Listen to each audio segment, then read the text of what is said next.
आज का खास खबर, सुबह की शुरुआत मार्केट के साथ। टुडेस मार्केट न्यूज के अंदर सबसे पहले बात करेंगे कुछ स्टॉक स्पेसिफिक न्यूज के बारे में। उसके बाद डिस्कस करेंगे ब्रोकरेज फर्म के टारगेट्स के बारे में, यानी कि कौन कौन सा शेयर के ऊपर ब्रोकरेज फर्म यहाँ पे बाय की सलाह दे रहा है। नेक्स्ट में बात करेंगे एफआईएस एंड डीआईएस का क्या क्या एक्शन रहा है, अपकमिंग Q3 रिजल्ट कौन कौन सा आने वाला है, और मार्केट मूड इंडेक्स के बारे में भी हम लोग बात करेंगे। तो सबसे पहला न्यूज निकल के आ रहा है बोरोसिल रिन्यूएबल से। तो अगर आपके पास बोरोसिल रिन्यूएबल का शेयर है तो दो गुड न्यूज आपके लिए हो सकता है। बोरोसिल रिन्यूएबल जो इंडिया का एकमात्र ऐसा कंपनी है जो सोलर ग्लास बनाता है। मैं क्लियर कर दूं कि दूसरे जितना भी बड़ी कंपनी है जैसे कि टाटा पावर, अदानी का नाम ले लीजिए, वो लोग सोलर सेल से लेकर सोलर मॉड्यूल बनाता है, लेकिन बोरोसिल रिन्यूएबल एकमात्र मोनोपोली बिजनेस होल्ड करता है जो सोलर ग्लास बनाता है। तो बोरोसिल को गवर्नमेंट के द्वारा पीएलआई स्कीम का एक हिस्सा मिल सकता है।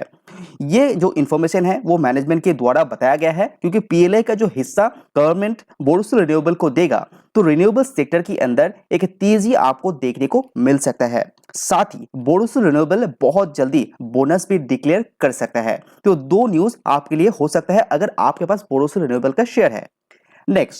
नेक्स्ट बात करते हैं भारती एयरटेल के बारे में, बिकॉज भारती एयरटेल के अंदर बहुत सारा न्यूज़ेस निकल के आ रहा है।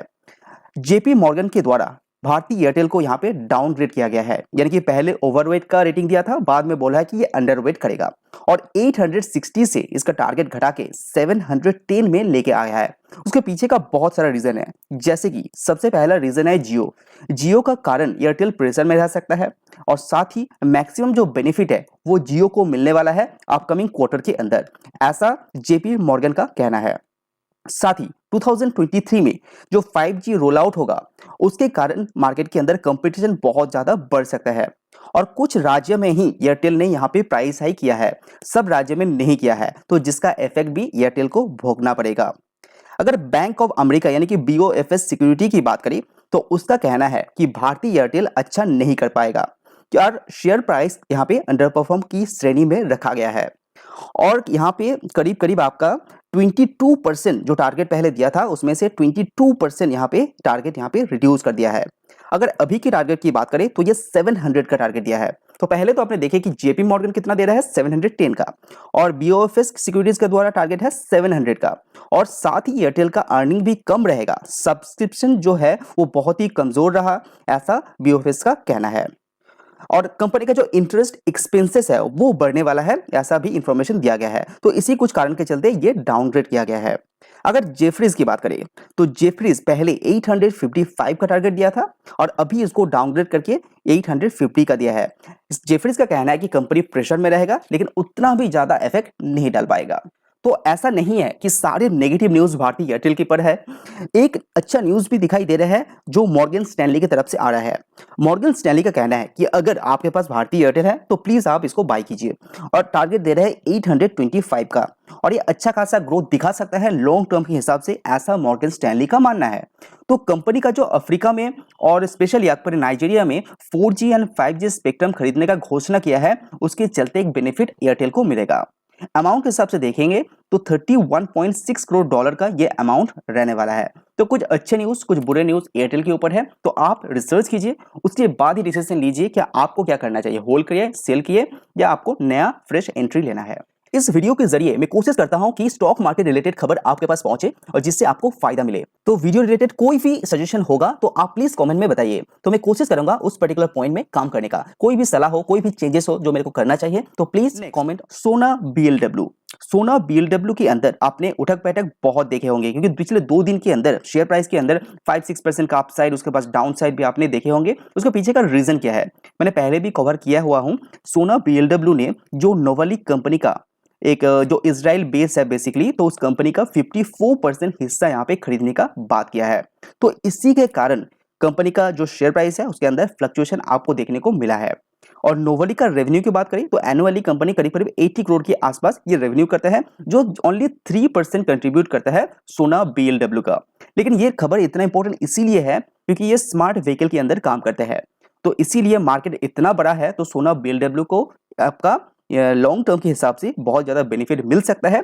इसी के हिसाब से शेयर प्राइस यहाँ पे मूव हो रहा है। Next, Reliance capital. Reliance capital का जितना भी मेजॉरिटी ऑफ लेंडर्स ने वोट किया है कि सेकेंड राउंड ऑक्शन होना चाहिए जो फाइनेंशियल कंपनी को बेचने को related. Next, Adani port. Adani port ने यहाँ पे जो हाइफा पोर्ट है उसको खरीदने का जो यहाँ पे सलाह दिया था वो यहाँ पे प्रोसेस में जा चुका है। और बेसिकली ये कंपनी एक इजराइल बेस्ड कंपनी है जो बहुत ही स्ट्रॉन्ग पोजीशन यहाँ पे दिखाई दे रहा है। Next, Tata Motors EV. Tata Motors के बारे में बात करें तो कंपनी ने जो सानंद प्लांट को यहाँ पे एक्वायर कर चुका है, जो बेसिकली फोर्ड का कंपनी हुआ करता था उसको कंपनी ने पूरा एक्वायर यहाँ पे कंप्लीट कर दिया है। Next, defence stock. Defence acquisition council ने करीब करीब 4276 करोड़ का इक्विपमेंट जो डिफेंस रिलेटेड है वो यहाँ पे कंप्लीट कर दिया है।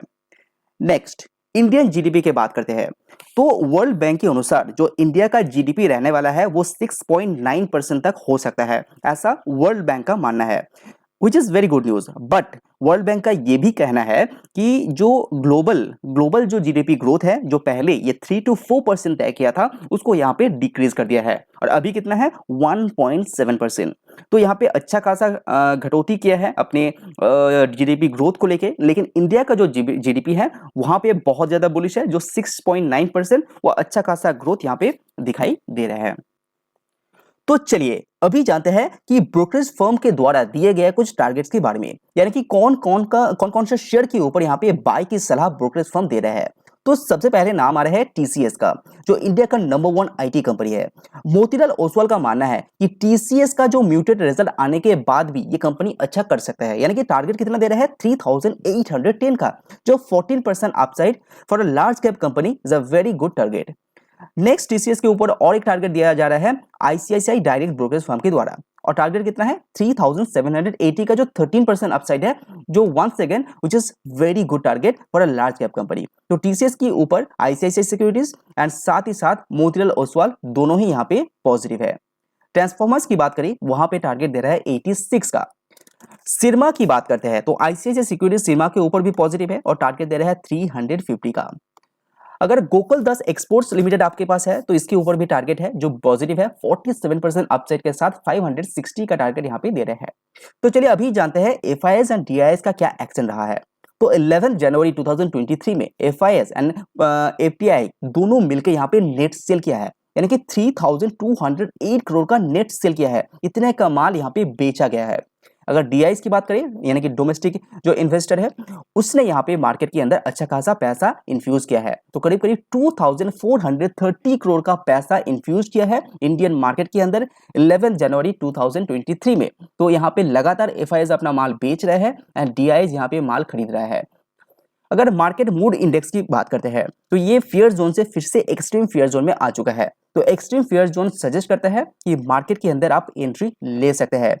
मैं आपको साथ ही बता दूं कि ये 80% एक्यूरेसी के साथ मार्केट मूड इंडेक्स काम करता है। तो अभी अपकमिंग रिजल्ट के ऊपर थोड़ा सा नजर डालते हैं।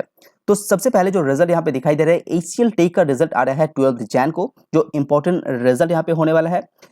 एलएनटी के रिजल्ट आने वाला है जो फाइनेंस का 13 जैन को। उसके बाद विप्रो का रिजल्ट आ रहा है 13 जैन को। डीमार्ट की बात करते हैं उसका रिजल्ट आ रहा है 14 जनवरी को। एचडीएफसी बैंक का भी रिजल्ट 14 जनवरी को आ रहा है। तो कुछ बड़ी आपका इंपॉर्टेंट रिजल्ट आ रहा है विद इन दिस वीक। तो आप प्लीज मार्केट के ऊपर नजर रखिए। कोई भी शेयर आपके पास है इस जो जितना भी मैंने मेंशन किया, तो मार्केट के ऊपर जो क्वार्टरली रिजल्ट है उसको प्लीज फॉलो कीजिए, तभी जाके आप लॉन्ग टर्म के हिसाब से मार्केट में बने रह पाएंगे। तो वीडियो पसंद आए तो लाइक जरूर कीजिए। आज वीडियो में इतना ही। सी यू ऑन नेक्स्ट वीडियो। आपको मार्केट के अंदर एक्टिव एंड अपडेट रहना है तो मैं इस चैनल के माध्यम से हर मार्केट डेज में सुबह 9 बजे share market related news provide करता रहूंगा। तो प्लीज चैनल को फॉलो कीजिए और अपडेट रहिए मार्केट के अंदर।